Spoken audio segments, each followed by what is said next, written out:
part of our mission to help people. Anyone who's hurting or they feel like they've been left out, God has a plan for us. What'd he tell you to do this time? Jesus keeps taking me higher and higher. Jim will preach, and I'll sing. Higher and higher. God does not want us to be poor. Wonderful, a pleasure. Now God has a voice in this fight. Who's he fighting? Liberal agenda, homosexual agenda. Faith isn't political. One of the things that I found most curious is that Jim is presented as a flawed but not wholly villainous character. You get a lot of layers and complexities to who he is. How much of that was already there in the script for you, and how much did you feel like you were mining from your own personhood to bring that nuance to the screen? Yeah, that was really important, and it was important to Jessica as well and the filmmakers. It was, you know, they didn't want a mustache twirling villain, and I wasn't interested in doing that. So I think before I signed up, that was the conversation. And the script was really good. The script was great.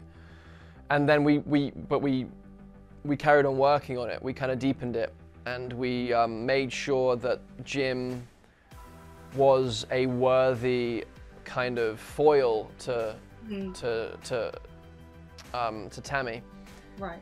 Because if you don't understand and see what Jim is doing, then it's hard to really feel sympathy for how Tammy has to respond or how it affects her, because obviously the film is really through her eyes and in her subjective experience of all the things that were going on. But we all knew in order for that to really be emotionally touching, that where we come away really sympathizing deeply with Tammy, we also had to sympathize with Jim.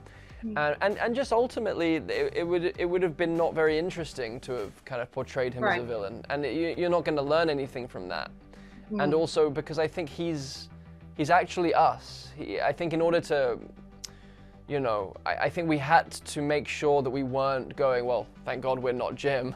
Like it had to be, how is this us? How is this our affliction? How are his choices our choices? You know, I think about Donald Trump. I think about, you know, how Donald Trump got nominated to be president of the United States of America, and if we distance ourselves from trying to understand that, then we are not owning something in ourselves, and actually the same thing is just going to keep repeatedly happening. And I think the same thing can be said about Jim. It's like, what is he in us? Like what? And that was my job. I had to really find him in myself, which was painful, because who wants to feel that sense of not enoughness, that sense of inadequacy, insecurity, and emptiness, and that terror that if I don't have this amount of money or this amount of cars or clothes or success or power or status. Too. I feel like he really yearns for that affection and love and intimacy, and it's not necessarily sexual, it's just that love, right? In all of its forms. But he was equating love with material things. He was equating God's love and God's favor, with the amount of money that was coming in. And that is just a recipe for what happened. And so, and it's a great cautionary tale for us. And I think what it says is we have to really meet ourselves. And until we meet ourselves, we're going to be running away, and we're going to end up in really, you know, very, very tricky situations. I just wanted to pick up on something you mentioned earlier, which is that you see a lot of Jim's actions through Tammy's eyes. Oh. Yeah. Clever. But one of the things I thought was most interesting about that lens is Jim's sexuality, and the way it's presented is that nothing is ever kind of openly confirmed. And obviously Jim's still alive and he has spoken, you know, about where he is and who he is. As a character, what did you bring to that? What was your understanding of his sexuality in terms of not only his relationship with other people, but also his relationship with Tammy? Because there's that scene where he's wrestling and you see Tammy see it, and you are understanding that what you're seeing is her interpretation of that moment. But what was that for you? Because obviously you're the actor, you're the one who's bringing all of the physicality to that moment. No, sure. I mean, and I think it's a delicate thing for me to answer, because I have my own feelings and my own interpretation, and something that I was playing. I don't know if I want to talk about it, because you know, we are talking about a real person, and we don't know anyone's heart. I don't know his heart. I don't know his mind. I don't know his sexual orientation. I don't know. And you didn't make any decisions about the character. I did. You did. Okay. I did. But I don't want to share because it's not important actually. For you to know that. I think the film is the film. But yeah, I mean, and it was a very delicate thing for me to figure out for myself, because depending on who I spoke to, I got very, very different stories. Right. You know, right. From different people in his life to, you know, whatever. You know, I got lots of. I got a big kind of mixed bag of responses about his sexuality. So that felt actually like the direction I had to go. I had to go in the direction of ambiguity. Right. And that felt like the most appropriate kind of way to proceed. But I know that he was deeply physically and sexually attracted to Tammy all the way through their relationship. That was something that was consistent. Right. That there was an obsession with Tammy, a love of Tammy, a need of Tammy, and a sexuality that that never left for him. Right, right. In terms of kind of the span, obviously it spans quite a lot of time, and not that Jessica underwent so much with prosthetics and makeup to transform her, and then also through the ages, you know, as she gets older. And obviously, Jim, you didn't have to put on as much prosthetic work to become Jim, but in terms of the makeup and the costumes and stuff, how much of that was informed the way that you inhabited that character as he grows and changes from those early kind of college days to where he ends up?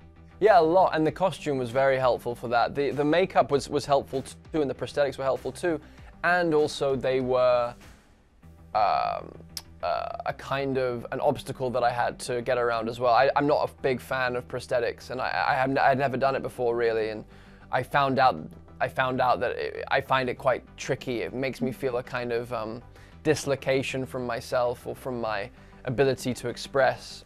So I had to work with that, but also it was very useful. Like, it changed the way I looked, and then changed the way I moved, and it was very kind of inspiring in that way as well. And the costumes as well. Yeah, all of it was very inspiring, and we were working with great artists in all those departments. Tammy and I are undergoing the most vicious attacks. Serving God don't feel like it should be a money-making opportunity. You know, when I saw that clipping with my face on it, I thought for a second that you were proud of me. Oh, Tammy Faye, you follow blindly. In the end, all you are is blind. These eyes. I just want to love people. The devil's coming for me, Tammy. Can we talk about Satan later, Jim? Hello, it's lovely to meet you. Hi, gorgeous hair. Oh, thank you so much. Coming from you, that is like such a compliment. Thank you so much. You're very welcome. So I guess to dive right in, one of the things I found most interesting about Tammy Faye is, especially in relation to the other characters you've played throughout your career, is that she's a very complicated and nuanced woman who has elements of a sort of feminist belief system and way that she moves through the world, but she's still in this world that is very kind of patriarchal and rigid. Approaching that, how much did you imbue that character with where you come from, and how much of it was just stuff that was there in her life that you could just pick through? In some sense, like whenever you're playing a character, you have to pull from where you come from, because that's how to make something authentic. Like, you see yourself through the prism of what they are, you know, like the light of what they are. Tammy Faye was one of the first people to say that she was not a feminist, which that is very much against me. Right? I think like a scene where she goes and she sits at the table. I think it wasn't, you know, Tammy Faye absolutely believed that everyone was deserving of being treated equally and respected equally. She was also someone who didn't believe in labels. And I think that's where and that's where that misunderstanding could come from. I think she shows up at the table and she just knows she has a right to be there, and she doesn't feel like she has to fight through an obstacle. And she's got this like never-ending optimism, you know, and that's what she approaches herself with. I can be quite type A. So which you see, I think, a lot in my character sometimes. And I had to like stretch a different part of myself, I think, to play her. I had to pull back the fighter in Jessica to allow like the love to come out more. Right.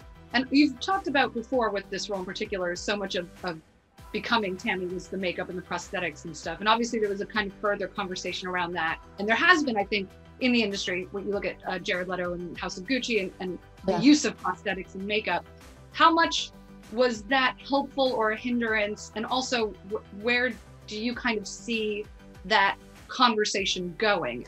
Well, I hope that the line is constantly moving and being redefined. I mean, I find it, you know, we tried many different tests. We tried some without prosthetics. We tried some just my face.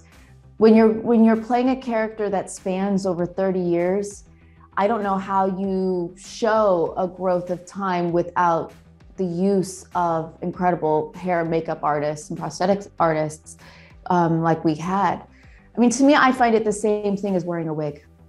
I find it like, I find like if you're gonna, or a costume, if you're gonna play a character, use every tool that you have to help you tell their story.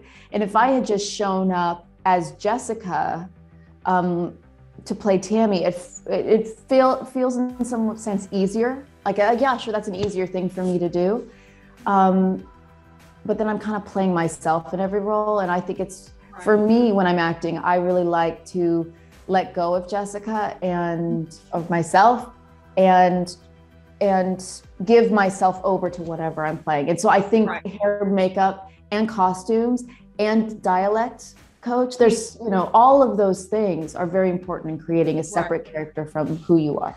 And especially with Tammy, because I mean, that's how you begin the film, is her saying, no, my lips are lined permanently, my eyelashes stay on. It is such a big part of how she defined herself, was through the makeup. So I think that 100% comes through. So obviously, in comparison to something like Molly's Game, where you were able to speak to the real woman, obviously you didn't have that opportunity with Tammy Faye. How did you go about building her? Obviously, she's a character separate to the real human being. So how did you go about building that character when you didn't have her to speak to? Well, I was very fortunate in that I had her children to talk to. I had people who had met her and knew her and loved her. I was very fortunate to have hundreds of hours of unused footage from the documentary that I got to study. So even the boring stuff, you know, Tammy driving in the car and just like talking about nothing that, you know, someone might not find very interesting.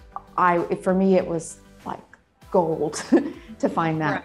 Also, going on YouTube, there are so many hours of her on PTL or doing interviews for other people.